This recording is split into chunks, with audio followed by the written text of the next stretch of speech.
What's up, Fit Lifers? Nate here. Today what's been on my mind is talking about having a race mentality.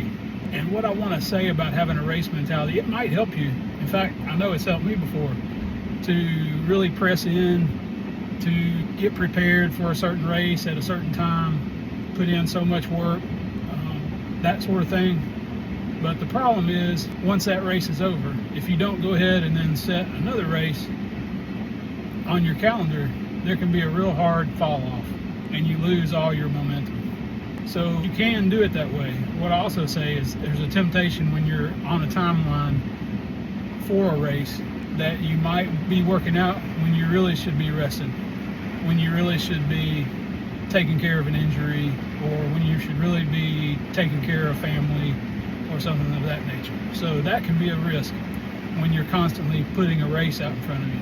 All right, so what do we do instead?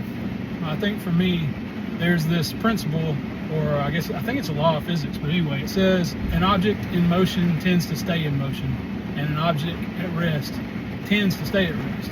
And I would just say that's a good evaluation for your life. Where do you tend to be? Do you tend to be at rest? Then you need to make a change. You need momentum, and that's how I think of being involved in this thing called healthy longevity or functional health as you grow older in your life. And everybody's growing older. I don't care whether you're 30 years old, 50, 70, or 80. All of us want to stay in the game. Wow, here comes the storm.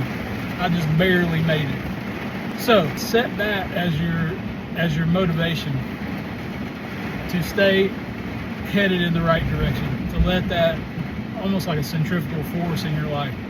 So whether you miss a day or two, or you have a family issue come up and you need to take care of that, or you're sick, or you're healing up, you don't feel like you're missing out, or you're not going to be prepared for that race that's coming up. And instead, once you get back, take a look at the big picture. When in doubt, zoom out.